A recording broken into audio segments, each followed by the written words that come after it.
Ooh, welcome to Gambling Gauchos. I'm Rob Bro. He's Kyle Jacobson. He's Money Mainville. We've got a lot to talk about tonight. The spring portal window is open. Only Big Hen is freaking out. Everyone else was prepared. So that's fun. We will talk about that a little bit tonight. We've got other things to talk about as well. Obviously, the imminent or non-imminent returns of varying levels of player. Did you say Potentially on the levels? horizon. What? Did you say levels? I did. There's levels to this shiz, playa. Let's see. Would you rather? I'm going to save that. Here on the Payne, Paltrud, and Chandler rundown, will Darian Williams or won't Darian Williams? Various roster talk for Texas Tech basketball. What needs to happen?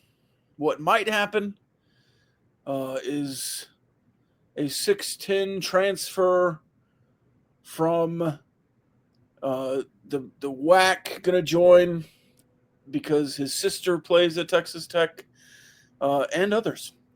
So we'll do all that tonight. We'll also talk about spring football. It's almost over. And that's about it tonight. We'll also do a mailbag. So thanks for joining us. That was the Payne, Paltrud, and Chandler rundown. Payne, Paltrud, and Chandler, by the way. I thought I was going to need him this weekend. I was telling the guys right before. I had to go pick up a friend who texted me. They were inebriated. And I was like, oh, what bar? I'll come get you. Then I looked at it was like 3:30 or 4. I was like, oh, you're not at a bar. And they sent me the address. It was out of town. I was like, why? What are we doing? What is happening? So I drive and you can't access this house. And it was like one of those houses that's by a couple of trailers. There's a street light in the front yard. It was very strange. So I'm glad I'm here. Thought I might need to I don't know what they would have done for me, but hopefully something. I thought I was going to die. So here we are. And we're here, and we're doing it, and we're talking sports. Glad to be here with my boys. Big Hen says, is that how it's spelled? I made the episode title Just Riffin' on Twitch here, so I don't know. I don't know how to spell it. Spelling's not my strong suit. Money, let's start with Tech basketball. It's the most recent foyer into what we've been talking about. Since we last chatted, we learned that Darian Williams was here, allegedly, talking to the staff. Will you update us? Because the last time we talked, we were all pretty certain he wasn't coming back, and now I don't know what to think. Yeah. I think it, to a degree, has probably felt like a lot has happened. My honest opinion is that not much has changed.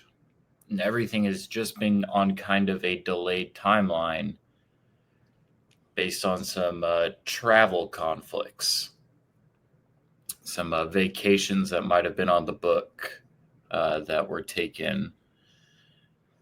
And so I think a lot of there's obviously a huge push earlier in the week of, Darian Williams might return. It's heating up, this and that. I think a lot of that primarily is just honestly being fueled by the absolute rampage of Texas Tech basketball burner fan accounts that we have now for some reason that are just scraping stuff off of Scarlet and Black Insider, Inside the Double T, Trilly Donovan's Discord, and are kind of, taking the subtlest hints on what may or may not be happening, any developments, and pushing it out to the masses, whether it's to garner engagement, be the first to, potentially, take a swing. And then if it hits, you look really good and you look like now the new number one Texas Tech basketball insider. I don't think a lot has happened here. And I think nobody really knows what's going on, is my honest opinion. I think this situation specifically is still very much up in the air. And I think a lot of that has to do with my original thought on this matter, which is that I'd be surprised if he's not playing pro basketball next year. And if he wants to play pro basketball at the level that most guys do, which is in the league, in the NBA, he's going to ride out this process for a couple of months, and it's going to take some time. And so I think this is already a slow timeline. I think things have been complicated based on obviously the Finland travel and things of that nature. But I don't think there's a lot here. I think he had the conversations that needed to be had with the staff and otherwise. And yeah, he was back in town. It's where he lives. But I think my general feeling is that this is still a long shot. Do you see any parallels, either of you, between Darian and Nico Iamaleava? I don't think so. And the only reason I say that is because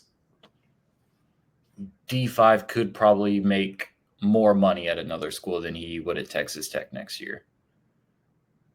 And I don't think that's Texas Tech being reserved or saying, hey, we're only going to pay you, $500K. No.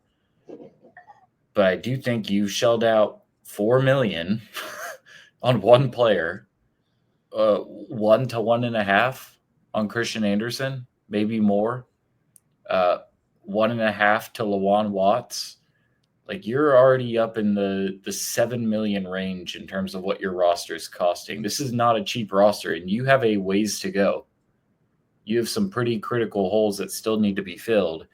And so I think a school like, I don't know, Washington could say, hey, we've got $4 million on the table for you. You can come back closer to home. And so I think he has leverage there. With Nico, I think he got greedy, and there's obviously not a big market out there for a player that produced the way that he did last season.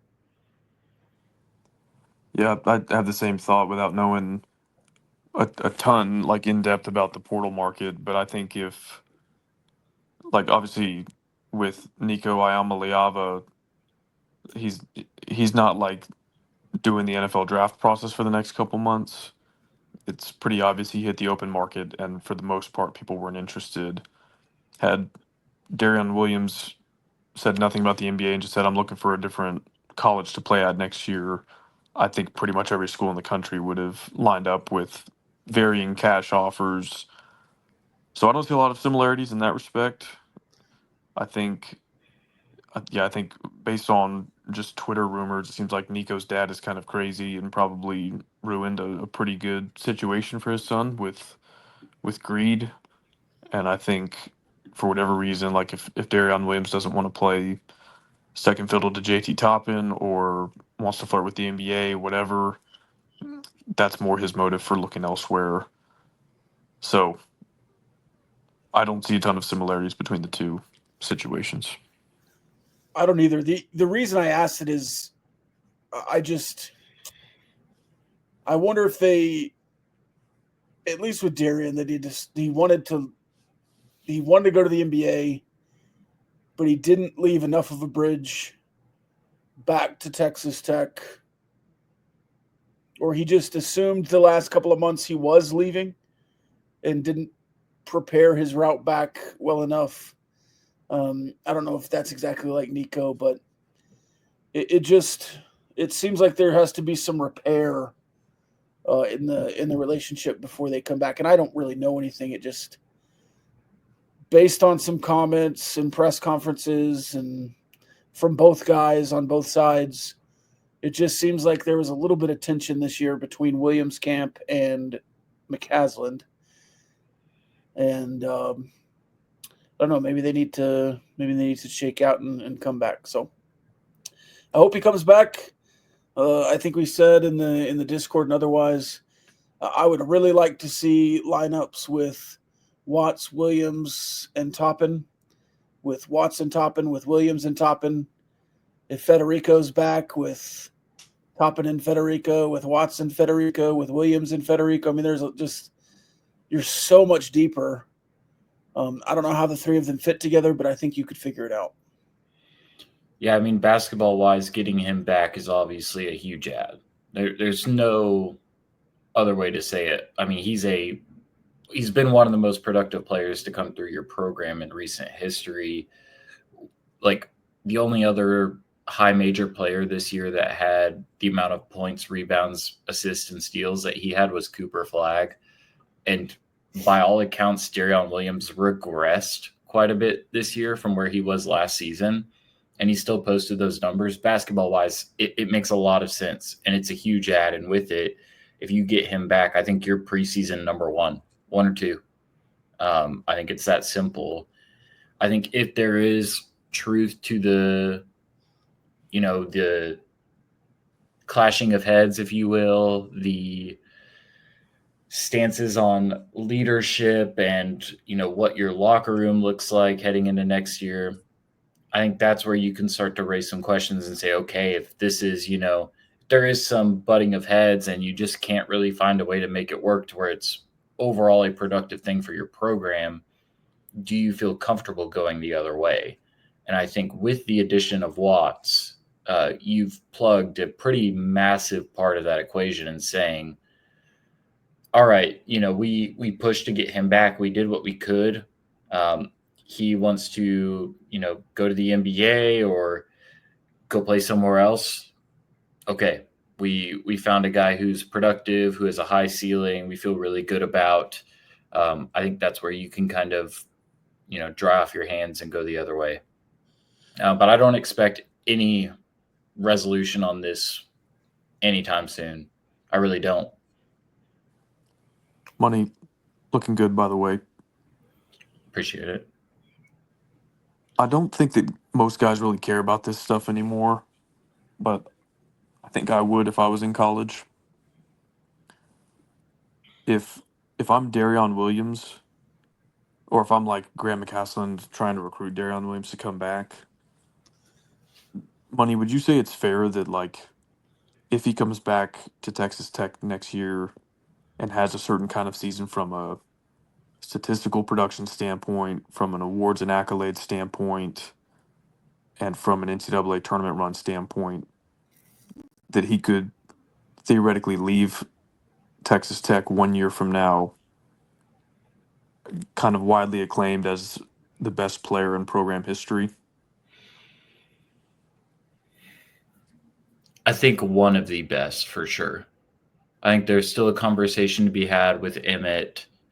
I think, with tournament wins and how deep you go, I think Culver will always be highly regarded in terms of his production, his year-over-year progression from a freshman coming out of Lubbock to a, sophomore leading you onto the grandest stage. But, I mean, yeah, he would certainly have a compelling case and a compelling resume for it. I honestly think the greatest competition he may have in that is JT Toppin, who I think if he plays a similar season to what he did last year, he's a National Player of the Year finalist and probably has the best 2-year stretch of any player you've seen come through here. Yeah, and I certainly considered him as well. And like with Culver, the knock would be lack of longevity because his freshman year he was kind of a role player. Sophomore year, I think you'd say like is maybe the greatest season a Red Raiders ever had. Maybe JT Toppin this year, depending on how you factor like that deep NCAA tournament run. But with Darion Williams, like he would have a combination of quite a few things. Like 3 seasons is pretty good longevity in today's college basketball.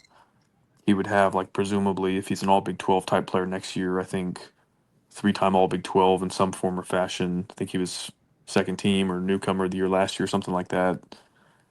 Would have a couple moments of peak greatness. I'm thinking Kansas 2 years ago when he went 19 for 19 or whatever it was. And then the Arkansas shot, I think that'll be remembered. for a good long while. So I don't know, if he paired all of that with another good all around statistical season with points, rebounds, and we're talking another Elite Eight type run, I think he's like certainly Mount Rushmore territory. Like depending on how good of a season it is next year. I mean, if you're talking preseason number one, and we live up to that in the postseason, I don't know. I think he could be considered for like having his jersey in the rafters type of thing, which is not ever going to happen if he, A, goes to the NBA and it gets drafted 28th, or if he transfers to Kentucky or wherever next year. Like I said, I don't know if that's a factor for a lot of guys, but if I'm a JT Toppin, Darion Williams type guy, I would think that was pretty cool. I'd be like, I could stay here and earn my way to having my jersey in the rafters, which is something that lasts forever, or like being in the Ring of Honor, or whatever. Unfortunately, um, players are so mobile nowadays. A lot of them don't stay in any one place long enough to do that. I don't, like I kind of think about it with Kevin McCullough and TJ Shannon too. Like they were, I don't know if they had quite the same level of foundation laid as Darion Williams. And I don't know if that 2023 team could be rescued at all, but they kind of bailed to go, play their final seasons at Kansas and Illinois. And I don't know, it kind of just like tarnishes the legacy. Um, but I don't know. To me, that would be a consideration if I'm Darion Williams. But maybe he doesn't think the same way. Who knows? One more question on Darian Williams. I pride myself on my media literacy. I feel like I can tell what's going on when there's these Grant McCaslin turns down $7.5 million offer from whoever. I can tell when Dave Aranda gives $4 million of own salary to end homelessness around Waco. I can tell those are fake. I can generally tell AI websites and whatever else. But I feel like I'm going crazy a little bit because one guy tweeted a link from sportscasting.com and a story from a gentleman named David Evans. Now, sportscasting.com is not a website I've ever heard of. And generally, to me, that means it's fake. Because I'm looking for On3, 24/7, CBS Sports, those kind of stories on recruiting and whatever else. But sportscasting.com is the only place I've seen now 2 stories on Darian Williams and BYU. I've seen other stories from Athlon Sports and another site that's related to Texas Tech. I don't want to throw them under the bus. That have referenced David Evans' quotes and called him journalist David Evans on Darian Williams going to BYU. I've seen fans tweeting, I heard Darian Williams is connected to BYU. I've not seen anyone reputable report anything about Darian Williams, basically, and anyone else besides Texas Tech. I think today I saw Arkansas, Kentucky, Washington, and BYU. But again, I think that was just from this character named David Evans. So I don't know what's going on. It's weird to me that we've not seen, Jeff Goodman tweeting that Darian Williams is being pursued by these 4 colleges. Or John Rothstein. And of course, I'm blocked by John Rothstein, so I don't really know what he's tweeting, but it just feels weird. We haven't seen a bunch of those, but David Evans is tweeting things. He's not even tweeting out. He doesn't have a Twitter account. He's just writing on this sportscasting.com website and everyone's taking it as gospel. Am I crazy?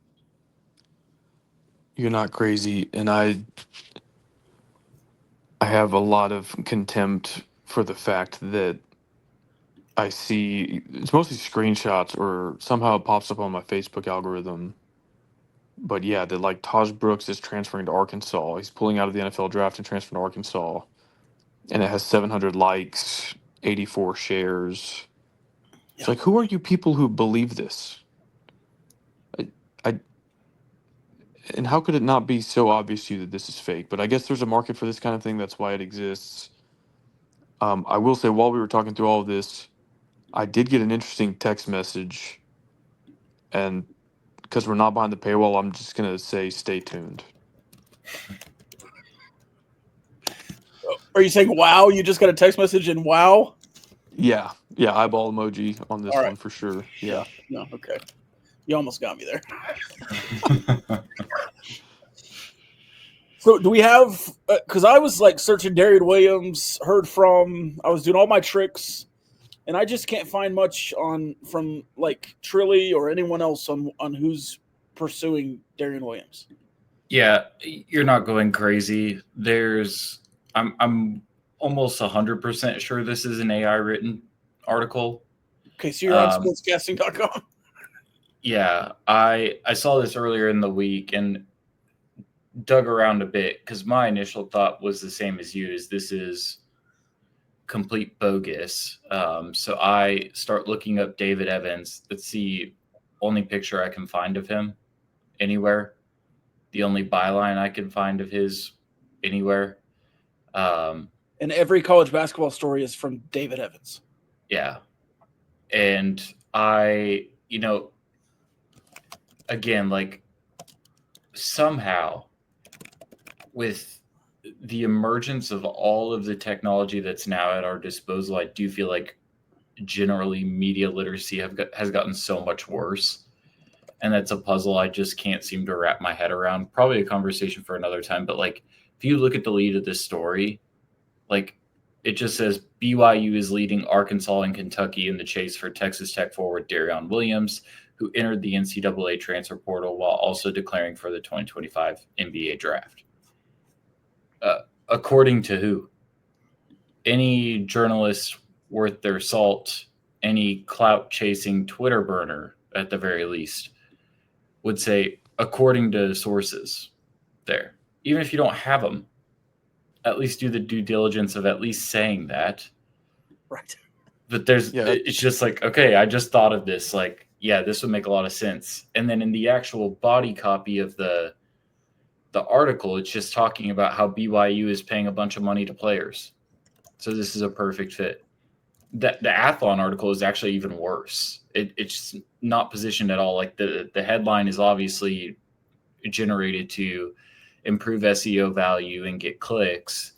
But the entire article is just a case for why BYU would be a good fit for Darian Williams, with the headline written, BYU is in the lead to land Darian Williams.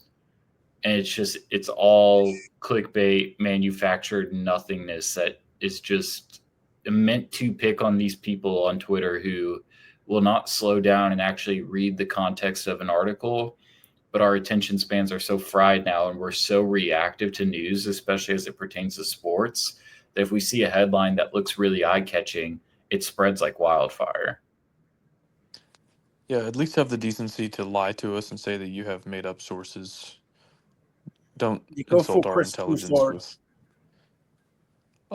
Even sportscasting.net sounds like I went to ChatGPT and was like, "Hey, I want to make a fake sports news website.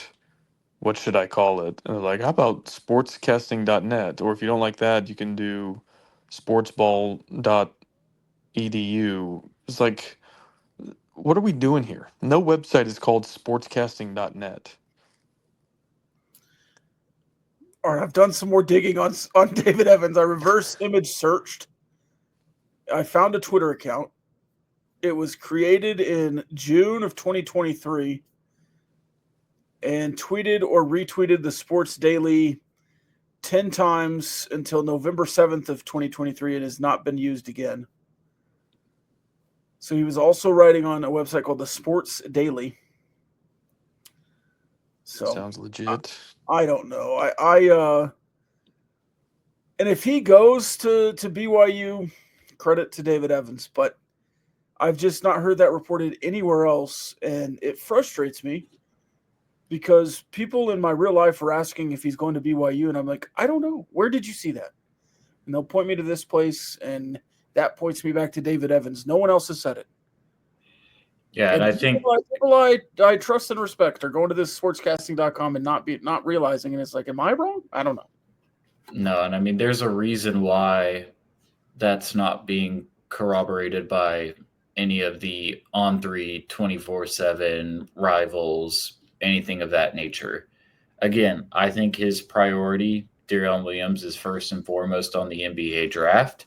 I think that's why you have not seen a lot of publicly announced interest around him or potential suitors. There are some that are interested and have reached out, but there's a reason why this is quiet so far, and it's because this is a process that's going to take some time, whether he ends up in the NBA, in Lubbock, or anywhere else. Okay. All right.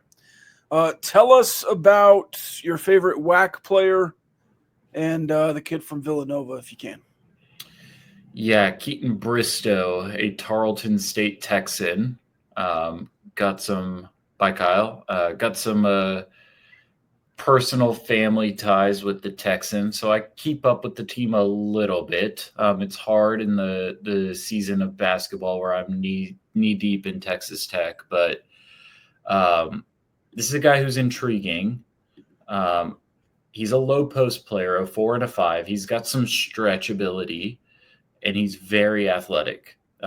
If you look at Ken Palm's player comparisons for him, usually like this is the least helpful tool unless you're limiting it just to this year, because you'll have like some guard who played at Boston College in 2010. It's like, yeah, I don't know what this tells me. But Bristow's number one comparison per Ken Palm is actually Robert Covington, who's played in the NBA for a long time. I think it's a name a lot of people will be familiar with. Kind of an oversized wing player who can kind of slide in between the 3 and the 4, will stretch you out a little bit. That's what I think Bristow is. The shot's not high volume, highly effective yet, but there's at least some indication that it's promising. He's a good free throw shooter, which is nice. But again, I think the athleticism is really what you're intrigued by here in terms of what I would imagine from this staff's perspective. He's got some work to do on the glass. But again, I think a kind of hyper athletic, undersized post player. And then Josiah Mosley, Villanova transfer, did not play much in his freshman year, about 10 minutes per game for a very bad Villanova team. This is a Texas guy before he ended up at Villanova from Round Rock, I believe. Has some connections with this staff. That tends to happen when you're a top player in the state of Texas, and he was a top player nationally, but a very green player. I think that there's a lot to like in his advanced metrics, particularly as it pertains to his offensive rebounding.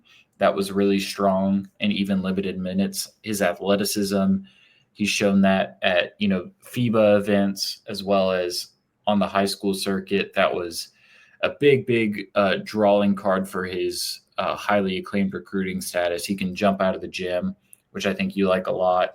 But he's, undersized again and kind of plays that oversized wing type role. And Mosley is really, I think, primarily just a front court player. I think he'd be playing primarily the 4 and be pretty undersized there.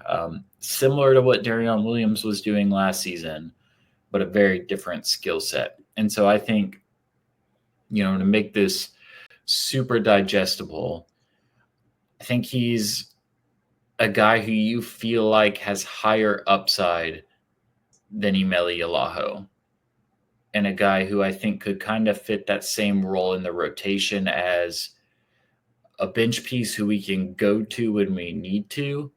And I think Mosley would even give you a little bit more of that than EY did, but still probably not in the primary heavy minutes rotation, first man off the bench. I think he's still got a ways to go in putting his game together before he gets there. But, if he does end up in Lubbock, I think it's a good opportunity for you to add a young guy to this roster who's still got some upside and quite frankly will just be a little bit cheaper than a lot of the other pieces out there in the market. And so I like that aspect of it. But again, we're sitting here on April 16th. You have another dead period coming up, I believe, on Tuesday, the 22nd. And your needs are the exact same as when we last spoke. I still think you need a primary ball handler. As much as I love C4, I think, do you throw him into that high usage lead initiator role next year when you saw it on very low volume this year? Or do you go out and you add a guard like Elijah Hawkins, who he played very well off of and even could kind of supplement some of what he was doing when he was on the bench? I still think that's priority number one. And then priority number two that we talked about was a rotational big man, a guy who could relieve JT Toppin and also slide in and out for Federico. Now, here's the thing. It's April 16th. You've had a handful of additions. You've had a handful of subtractions. You look at this roster now, there's really only one big piece that I think you still have to be determined, and that's Federico. And we've heard nothing on that. And I think when you're this late in the cycle, that's something to know. And I think the longer these conversations take, again, I think it's noteworthy. This is a guy that was on that Finland trip too. So some of these conversations are delayed, but you've seen outcomes with the other two guys that were on that trip. You have not here. And what that typically means to me is that you're in a negotiation of some sort. You're trying to either finalize the money aspect of it, the role aspect of it, whatever it may be. I think there are some conversations being had from both parties on what this looks like next year. And if you end up losing Federico, a big man is of all the more importance. JT Toppin cannot be expected to play 33 plus minutes a night. It's just not what you do to a guy that's seeing that much usage offensively, especially in the low post. He's shown you he can give you 25 to 27. That's good. That's really all you need from him most nights. But you're going to have somebody down there with some size and some athleticism that can, provide relief without you getting killed. And I think that, again, is just all the more importance to where I think every day that goes by, I think you have questions to ask about Federico and what's happening here. And I truly think, again, they don't pay me to do this. And there's plenty of good reasons for that. But I've thought for this entire cycle, since you've made the big additions of Watts, Bryan, and Atwell, that you need a primary ball handler. And Tech has been primarily linked to big men. I just think it's noteworthy. Yeah. Okay. Question for you guys. You can only have one back. Would you rather one season of Darian Williams or 3 seasons, and we could guarantee this, of Micah Hudson? 1 season of Darian Williams or 3 seasons of Micah Hudson? What would you prefer? Yeah, my answer is the easiest, which is Darian Williams for sure. Purely just because I enjoy watching college basketball. But I also think he's proven that he can operate at an all-conference level, a guy that's produced for you on the biggest stages. I think if you get one more year of that with Toppin in the fold as well, you're a very complete team. I think with Hudson, you certainly have a lot of upside, but also a lot of unknowns in terms of what can he actually produce on the field when, it's not just a bubble screen, one drive every 3 games. So I would say D5 pretty comfortably. I'm more of a football guy, obviously, than basketball. But I still think D5 is the easy answer. If Micah Hudson's name was, no shade, but if his name was Kelby Valson and he did what he did last year, nobody would even contemplate this question. Yeah. In fact, they probably wouldn't even be monitoring anything related to Micah Hudson this spring. It would just be like he's a dude on the roster. I think that would even be the case if he was like a 4-star prospect like Cheeto Feely or Ellis Davis. It would have been like, yeah, we're excited to have him. Nobody expects him to come out of the gates as a freshman and do much. And if he was one and done after his freshman season, I don't think anybody would be like, well, who would you want back? Cheeto Feely for 3 years or Darion Williams to make us preseason number 1 or number 2 next year? So I kind of get it because Micah Hudson wasn't a 4-star; he was a 5-star, and his name isn't Kelby Valson; it's Micah Hudson. But from like an actual productivity, earned credibility, has actually produced something on the field or on the court standpoint, to me, it's a no-brainer. I agree. I went with Darian Williams too. That was asked that this morning, and it's kind of production versus potential still at this point. And I think one of those players is just so much more productive, obviously, at the collegiate level. Okay.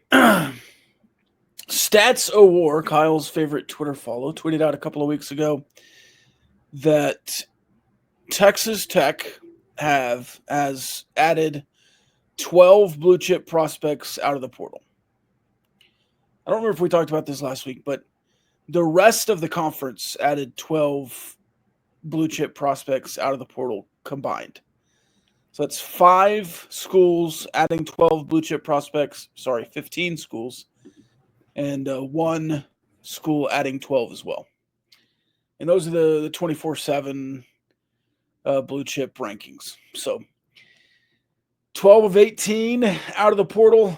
And I think if you look at the most recent high school classes, you've been adding a couple of 4-stars a year. You've got blue chips at nearly every position. Your defensive line is loaded right now. Your linebackers have been very productive across the last 2 seasons. You've added an influx of talent in the secondary.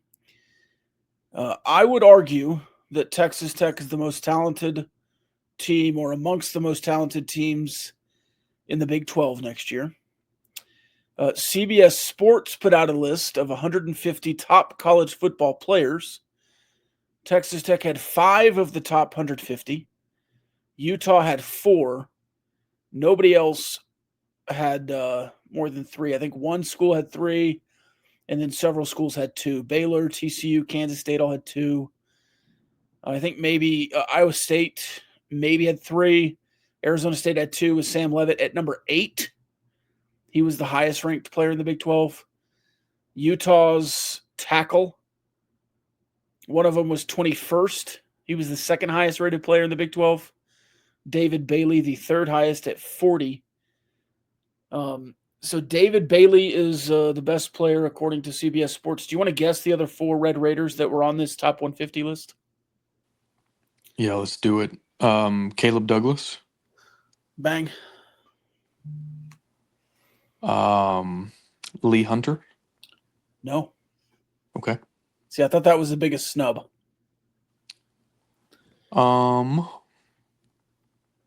Top 150. That's kind of tough to like picture. I know we were talking about like top 75 guys in the NBA, and I asked Money like, who is roughly number 75 in the NBA? I would have a hard time answering that for college football. So David Bailey and Caleb Douglas are on there.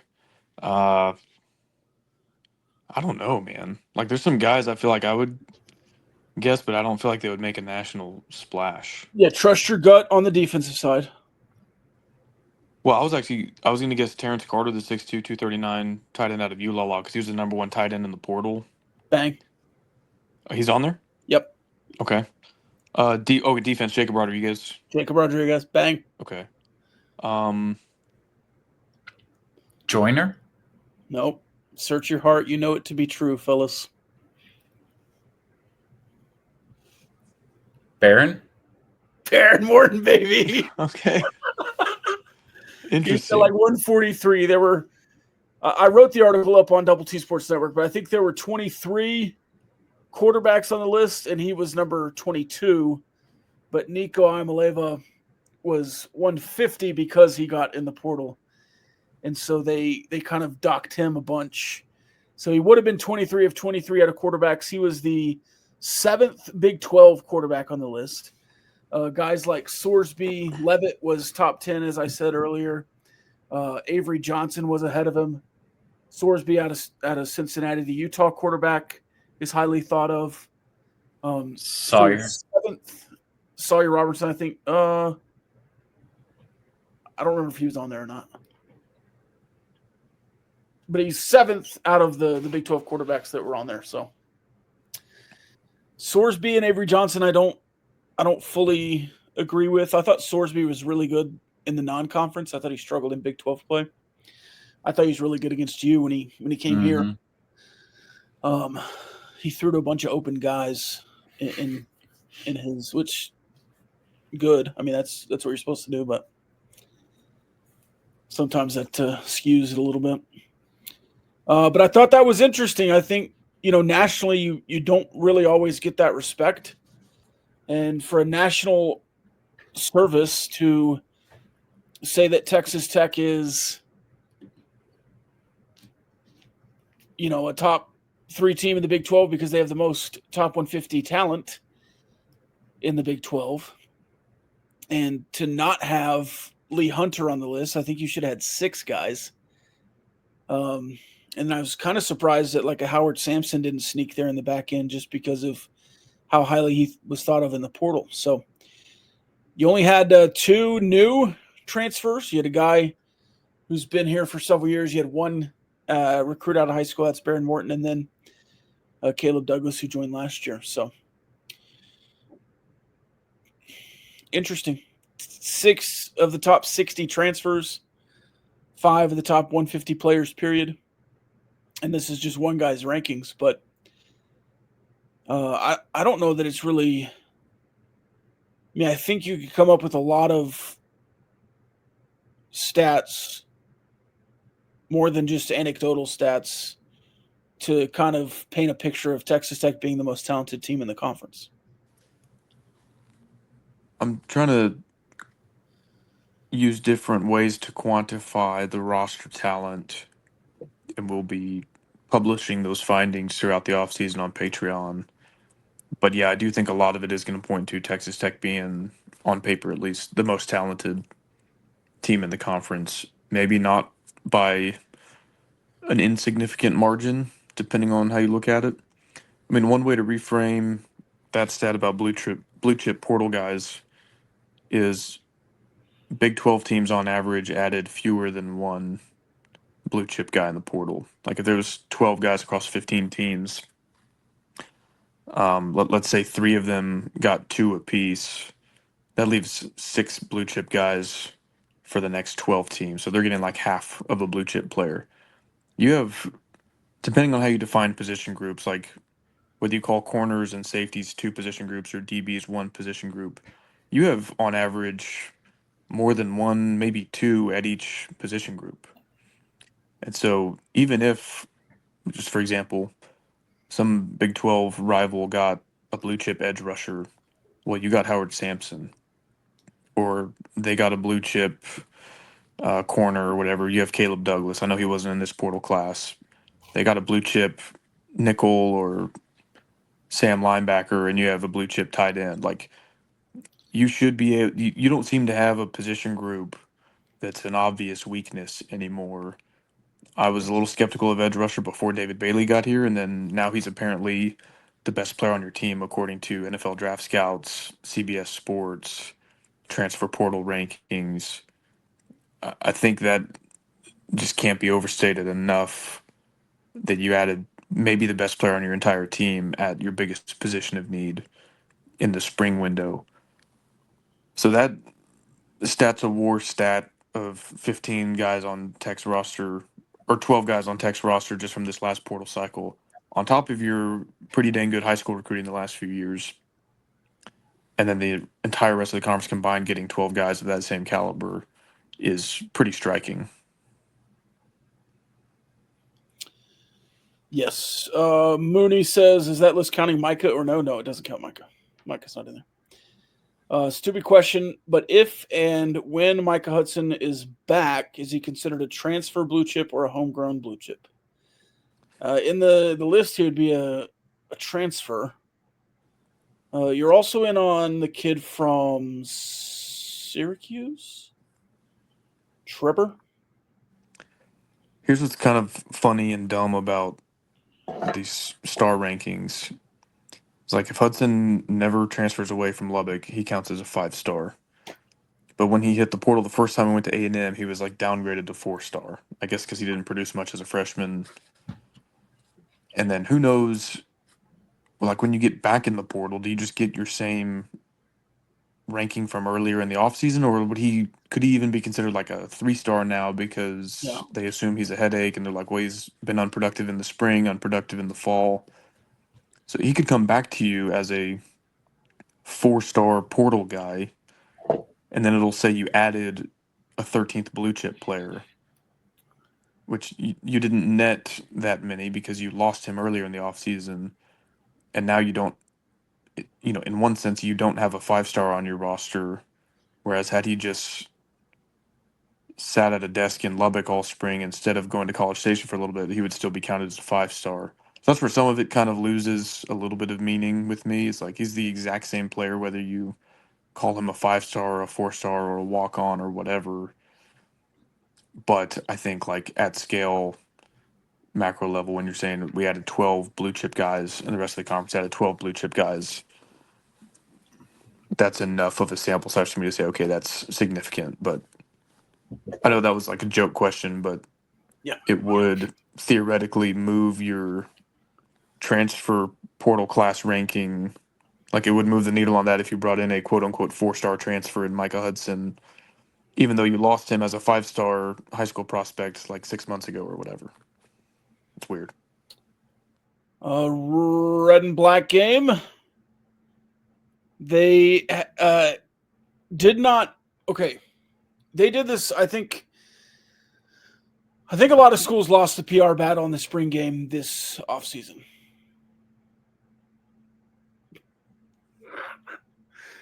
Art, if you're watching on YouTube, Kyle is eating something. You just made it the most awkward. You were just off camera, so we don't know what you're eating. But that was awesome. No, you're not eating? Sorry, did I out you there? I'm not eating anything. You placed that perfectly off camera where your lips just went right up. Oh, there it is. All right. Okay. Anyways, you can try to guess what Kyle's eating in the comment section. What was I even saying? Okay, a lot of teams I thought lost the PR battle, especially teams like USC. Nebraska, I didn't like Matt Rule saying that he was basically scared of his roster getting ripped to shreds after the spring portal because somebody's going to be watching his third string running back and decide they need a starter or whatever. Like they have so much talent to do that. I didn't like how Texas went about it, saying, "Oh, we've played so many games in the last 2 years, we're tired and need a break and can't put it together." I thought Oklahoma sounded awful, saying they didn't have the competitive depth to run a spring game. All while Texas Tech is out here saying we want to play other teams, line it up. We'll play Colorado and Frisco. We'll do this. We'll do that. Let's play Texas A&M, Oklahoma, all in the offseason. And then they announced their spring game format, and it's exactly what these other teams are doing. They're going to run red zone lockout. They're going to do one-on-ones with the offensive and defensive line. They're going to play 7-on-7. They're going to play 7-on-9, which is the run version of 7-on-7. They're doing everything that everyone else is doing. It's not going to be a game. There might be a simulated period, but I would assume the most simulated stuff you're going to see is in the red zone lockout period. They might do a 2-minute drill or something, but it is not going to be a traditional red and black game like we've seen in the past. There's no score. There's no rosters. There's no captains. There's no winners. There's no losers. It's going to be a true practice. But I liked that they didn't say that. He just kind of said it in his press conference. It wasn't a big deal. They didn't say, hey, we're scared to do this. Initially, they just basically said, we're not streaming it. And then now they're not doing a real red and black game. I'm glad they're still letting people come, and it's open to the public and everything else. And it's still labeled a red and black game. But I am a little upset we're not doing a little more. But it is what it is, and I understand it. What did y'all think about my spring game idea? What was it? Oh, I guess you maybe don't follow me on Twitter, but it was a proposal that Oh, your notifications on. the UFL, which is a combination of the XFL and USFL, they kind of start their season right around now. I think they're 2 weeks in. Mm-hmm. I think it would be good for their TV ratings, and it would be cool for the college teams if, like, Texas Tech scrimmaged the Arlington Renegades or San Antonio Brahmas or the Houston Roughnecks. I would go. Yeah. Didn't Alan Bowman just bypass the NFL draft and sign with the UFL team? I don't know. Might have gotten ball sacked on that one, but I've only taken in one UFL game, and it was disgusting. It was like 12-11. Some of them are okay. Like, never mind. I'm not going to go on a big UFL rant. But anyway, the only game I watched this year so far sucked. But I think that would be cool if college, like, I don't want to watch them do freaking red zone drills. Like, go play a semi-pro team. Give us some insight on how close, like, an elite college team is with a UFL team, and it's something different. I don't know.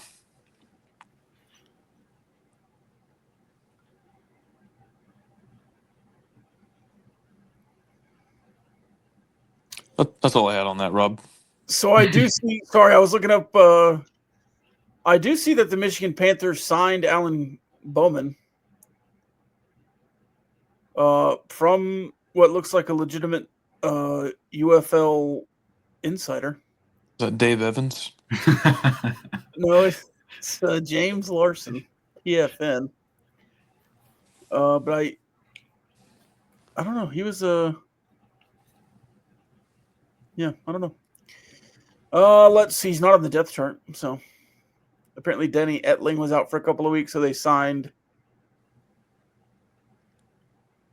Alan Bowman. But apparently, That wouldn't be the first time Alan Bowman signed up to play football in Michigan and didn't make it onto the depth chart. it's true. That is true. I've not. No shade, just facts. I've not checked into. Alan Bowman's on the roster. Number 16, 6'3", 220, Oklahoma State. Let's see. Tyler Shough is being hailed as the best throw.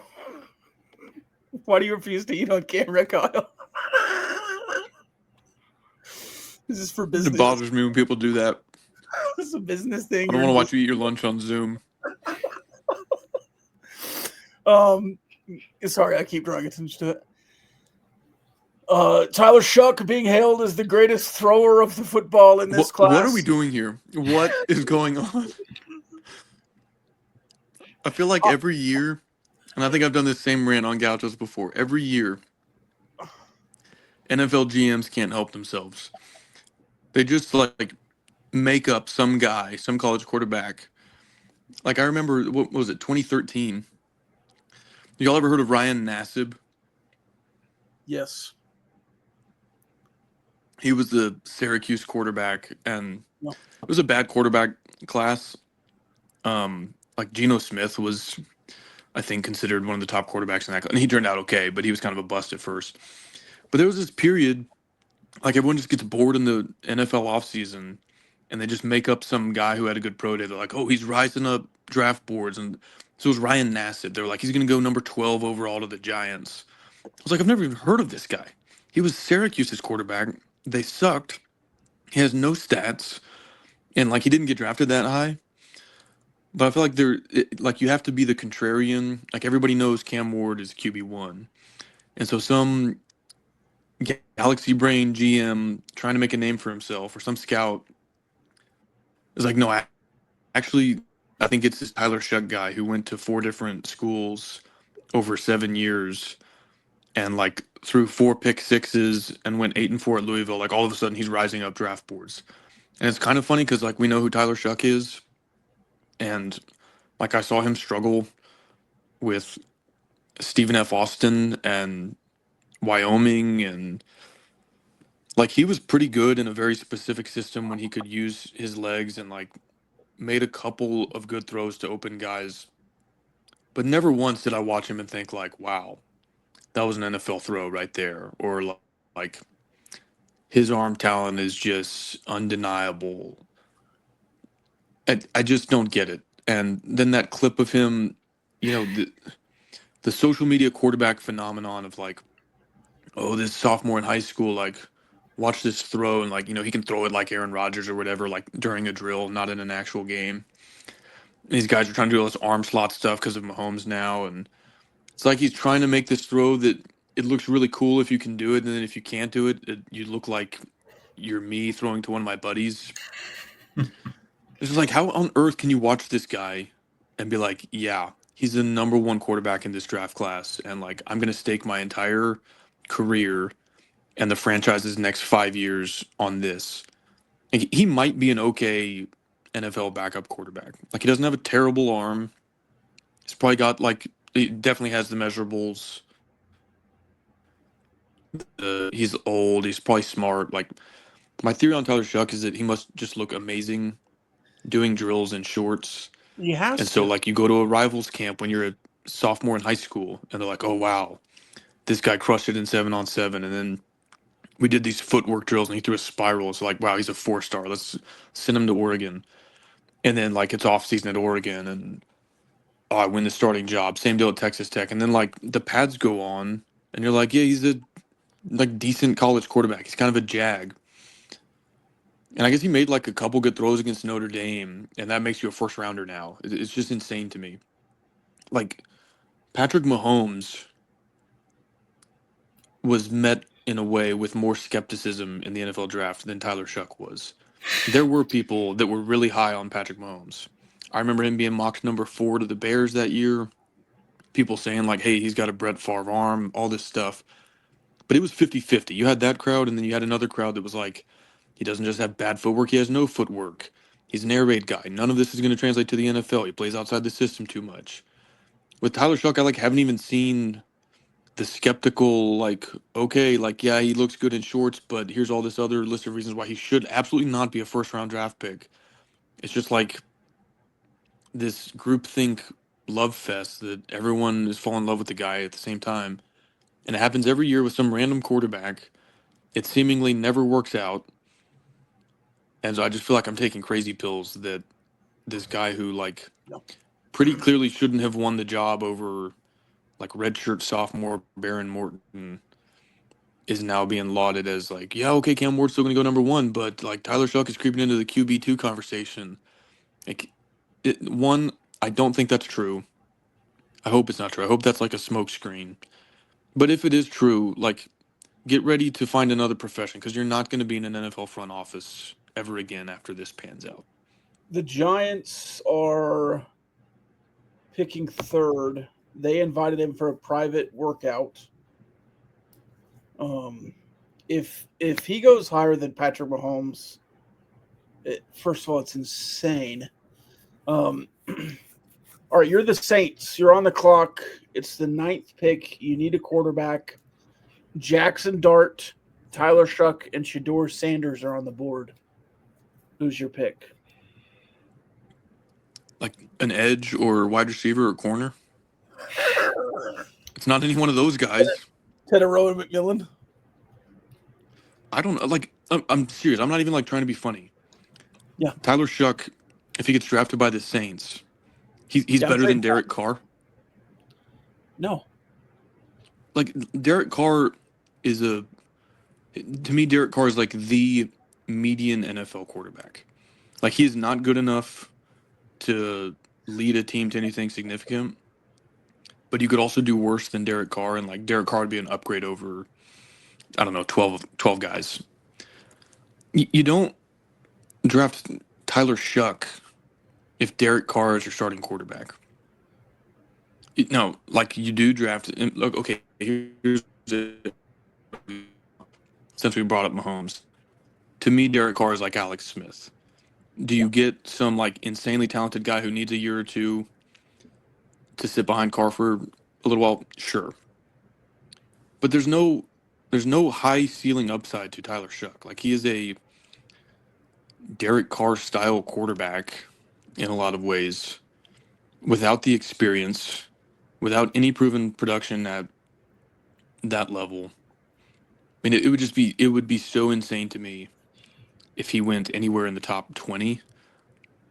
It would be insane to me if he went in the first 2 rounds, to be honest. But like, if we're gonna do this, and then you get to team number 28, and they've got like most of their needs met, and they want to take a shot in the dark on like a quarterback of the future, okay. Because then you're thinking, okay, we've got a good situation. He can just step into in 2 years. A 26-year-old quarterback of the future. But if you're like a team and if you're drafting in the top 20, you have some sort of glaring position of need. And you cannot draft Tyler Shough in the first round. Like, draft him in the 3rd or 4th round, fine. But like, you're drafting top 20 because you either missed the playoffs or you were like one of the last 2 teams in the playoffs, and you have like 5 other positions you need to draft besides Tyler Shough. He's going to be 26 on September 28th. Yeah, it's the say what you want about quarterback contracts in the NFL. Like Trevor Lawrence overpaid, Jordan Love probably overpaid. It's just the nature of the market. Like, you're probably going to be overpaid. But those guys are 26 when they get their second contract, not when they get drafted. Like, even if best case scenario, you draft Tyler Shough 11th and it works out, you have to give him his second contract like in his 30s. Yeah. You know? I don't know. To me, that's not how you approach a franchise quarterback. Yeah. But I mean, he's not Nelson hopefully Cruz, some team right? I hate tries it. Yeah, it could be the Saints. Now, why would you not? I don't know. You get Shador, you get him. You I don't know. Jackson Dart's, I think, 21. Shador younger than Shough, certainly. But Shador, let's do this. I want to talk about Shador Sanders and them hanging. Real quick before you do. You're bringing up a good point that came up last year with Bo Nix and Michael Penix, because they were both like 24, 25. It's like, okay, you do the eval of Nix and Penix, and then you do the eval of Drake May and J.J. McCarthy. No matter what you think about those quarterbacks, 2 of them are 25, 2 of them are 21. So even if you've got Drake May or J.J. McCarthy a little bit below Nix or Penix, you have to project out, well, where would J.J. McCarthy be if he was 25 and had 6 seasons of college football under his belt? Where would Drake May be if he had started for 5 years and he was 25 years old? It's the same deal. Even if you think Tyler Shough is like all of a sudden now better than Jackson Dart or whoever, it's like, well, project where Jackson Dart or Shador Sanders would be at age 26. They're ahead of him now, but think of how much further even ahead they would be at age 26. I cannot convince myself that NFL GMs are serious about this. It has to be a smokescreen. Yeah, Peter Schrager is on there saying a GM I trust is telling me this, that he's the best thrower in the draft. It's like, well, that GM was like, hey, Schrager, it'd be funny because we're drafting at 17 and we kind of like Tyler Shough. Would you, or we like Jackson Dart and we want him to fall to us. We like Shedeur Sanders. We want him to be available. Go and put some smoke on Tyler Shough so somebody drafts him higher. I don't know. Are NFL GMs that stupid? Maybe the Giants. Maybe the Giants are that dumb that they're listening to Peter Schrager. All right, we're going to flip to the Patreon episode. That was an hour 5 for you. Just lock that in. We will see you next week on YouTube, youtube.com/@GamblingGauchos. If you're watching there, thank you. Hit that like button, hit that subscribe button. If you're watching on or listening on Ring of Honor, football, Republic of Football, Ring of Honor, Republican Football. Thank you for that as well. If you want to listen to the rest of the episode, if you want to listen to the mailbag, patreon.com/GamblingGauchos. Thank you.